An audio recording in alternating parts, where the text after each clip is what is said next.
कसूरी साहब, जो पाकिस्तान और भारत के दरमियान ताल्लुकात की बेहतरी की अचानक बातें होने लगी, अमन की बातें होने लगी। आप देखें गुज़श्ता महीने हमने देखा कि दोनों ममालिक के मिलिट्री ऑपरेशंस के डायरेक्टर्स ने अचानक कंट्रोल लाइन पर जंगबंदी का ऐलान किया। फिर पाकिस्तानी और भारतीय वज़ीर आज़म के दरमियान ख़त किताबत का एक सिलसिला शुरू हुआ। यौम पाकिस्तान पर भारतीय वज़ीर आज़म ने ख़त लिखा, फिर इमरान खान साहब ने उसका जवाब दिया। आपको क्या लगता है, ये तब्दीली अचानक आ रही थी, ये जो कोशिशें हो रही थी, या पसे पर्दा इसका कोई बैकग्राउंड है? क्योंकि हम सबके जहनों में तो आज भी 5 अगस्त 2019 वाले इकदाम हैं कि जब तक मोदी वो वापस नहीं लेता शायद बात आगे नहीं बढ़ सकती। तो आपको क्या लगता है, ये सब कुछ अचानक हुआ या इसका कोई बैकग्राउंड है?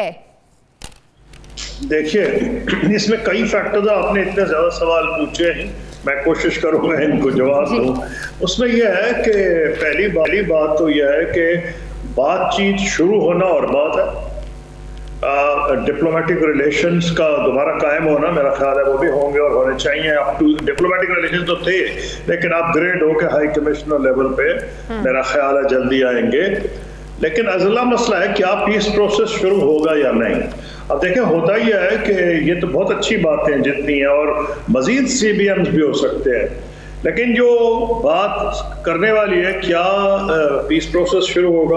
एक तो तज्जिया ये किया जा सकता है कि जब वो लैंग्वेज इस्तेमाल की गई थी to address each others concerns, अब कंसर्न हमारी है, कश्मीर उनकी है, टेररिज्म, तो उन्होंने क्यों बातचीत शुरू कर दी पाकिस्तान से?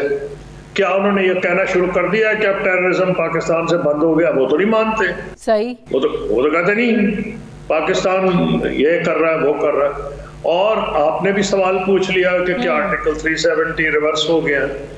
तो देखें, इससे लग ये रहा है कि जरूर पीछे तो बात हुई है।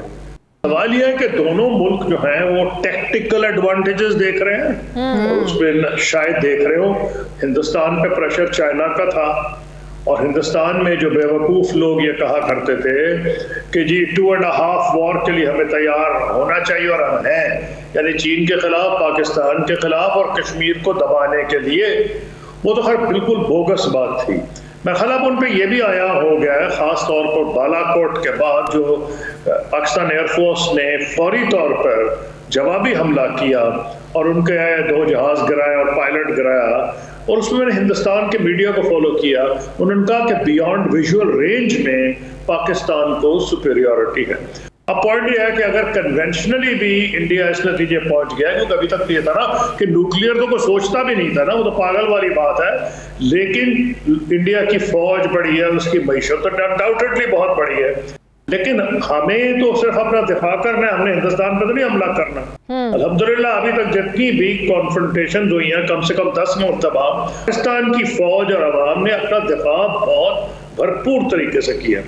तो क्या इंडिया को भी अभी अच्छा समझ आ गया होगा कि ये फैक्टर है? कसूरी साहब, अहम चीज ये है कि जो तिजारत शुरू करने की बातें हुई, आज विफाकी काबीना ने तो इस फैसले को मौखर कर दिया जो ECC का फैसला था। ये तिजारत शुरू करने का फैक्टर कितना इम्पोर्टेंट है? हमने माजी में भी देखा कि माजी में भी कोशिशें की गई भारत के साथ ताल्लुकात नॉर्मलाइज करने की, लेकिन बहुत बार ऐसे वाक़यात हुए कि जो माहौल था वो ख़राब हुए, कशीदा माहौल हुआ, मुंबई हमले, पुलवामा जैसे वाक़यात, कारगिल जैसे वाक़यात। लेकिन मेरा सवाल ये है, हमारा मुद्दा ये है कि आज सिचुएशन ये है कि अगर हम तिजारत शुरू करने की बात कर रहे हैं, लेकिन 5 अगस्त के इक़दामात को रिवर्स किए बगैर अगर मोदी नहीं करता तो मामलात कैसे आगे बढ़ सकते हैं कश्मीर के बगैर? देखिए, मेरा ये ख्वाहिश है और उम्मीद है कि हिंदुस्तान में लोगों को ये समझ आ गई होगी कि अगर human rights violations, let me start like this, आपने बहुत ऊंचा सवाल किया है कि मेरी माइंड और तरीके से ट्रेंड है। अगर ह्यूमन राइट्स वायलेशंस हिंदुस्तान खत्म नहीं करता तो ये बात आगे नहीं बढ़ेगी। मुझे अफसोस से कहना पड़ता है, क्योंकि मैंने पीस प्रोसेस में बहुत काम किया है, लिखा है, हम तो मसला कश्मीर के हल तक पहुंच गए थे। तो अब क्या दोनों मुल्क इसके लिए तैयार है? क्या हिंदुस्तान पहली बात तो इस बात के लिए तैयार है कि ह्यूमन राइट्स वायलेशन रोकेगा? अगर वो ह्यूमन राइट्स वायलेशन रोकेगा तो अगला सवाल उठेगा कि फिर ये बात आगे बढ़ सकती है। ये तो नामुमकिन है, बिल्कुल नामुमकिन कि हिंदुस्तान में मार धाड़ किया जा रहा है। एक तो उन्होंने वो जो 4G की जो थी वो उन्होंने इजाजत दे दिया है। पहले तो इंटरनेट से भी वो बेचारे गए थे कश्मीरी, वो भी अवेलेबल नहीं था, वो उन्होंने रिमूव किया, लेकिन वो उन्होंने under pressure from Biden administration किया, क्योंकि बाइडन एडमिनिस्ट्रेशन ने इक़्तिदार में आने से पहले बहुत ज़्यादा हिंदुस्तान पे हमले हुए थे इस नौयत के कि जी ये क्या कैसी डेमोक्रेसी है। रैंडम हाउस ने कह दिया टोटली फ्री नहीं, पार्शली फ्री मुल्क है। तो इन सब चीज़ों का भारत पे असर पड़ा है। तो ये उनको टैक्टिकली सूट करता है, और फिर चीन के महाज के बाद उनको टैक्टिकली सूट करता है, हमें भी टैक्टिकली सूट करता है कि हम ये समझते हैं कि अफगानिस्तान में जो तब्दीलियाँ ला रही हैं, हमें फोकस्ड होना चाहिए अफगानिस्तान में। और अगर भारत से हमारी छेड़छाड़ से ज़्यादा जिस किस्म की वहाँ जिस किस्म का गोला बारूद इस्तेमाल हो रहा था लाइन ऑफ कंट्रोल पे, तो दो चार हमारे कश्मीरी भाई शहीद हो रहे थे, बहन भाई बच्चे सब वो कश्मीरी शहीद हो रहे थे।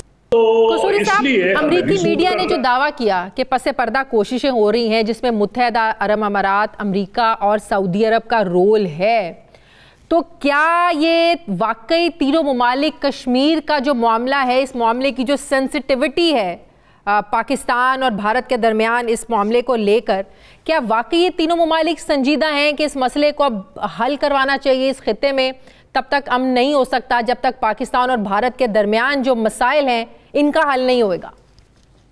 देखिए, इनमें दो हिस्से आप कर लें। जहां तक सऊदी अरब और यूएई का, उनको तो अनडाउटेड इंटरेस्ट है कि ये हल होना चाहिए, क्योंकि उन पे प्रेशर पड़ जाता है। जब कश्मीर में ह्यूमन राइट्स वायलेशन होती है, हाँ। तो पाकिस्तान के अवाम और हुकूमत उनसे तवक्को करते हैं कि वो बोले।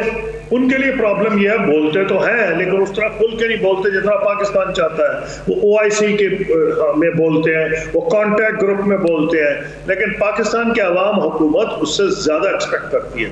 नतीजा ये उन पर प्रेशर पड़ता है। जाके आपने देखा लास्ट टाइम, और प्रेसिडेंट ने, प्राइम मिनिस्टर ने कहा मैं जाऊंगा कुआलालंपुर, फिर उनका वो नहीं गए।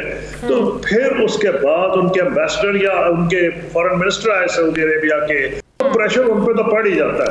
उनके तो मफाद में है, क्योंकि इंडिया से उनकी बहुत ज्यादा ट्रेड है। सर, आखिरी सवाल, क्या इस चीज को लेकर भी हम ब्लैकमेल हो सकते हैं कि अगर ये ममालिक हमसे कुछ मनवाना चाहें? जिस तरह आप बात करें, हम सब जानते हैं सऊदी अरब और UAE में एक बहुत बड़ी तादाद, एक बहुत बड़ी लेबर काम करती है, तो क्या इस चीज को भी एज ए टूल इस्तेमाल किया जा सकता है?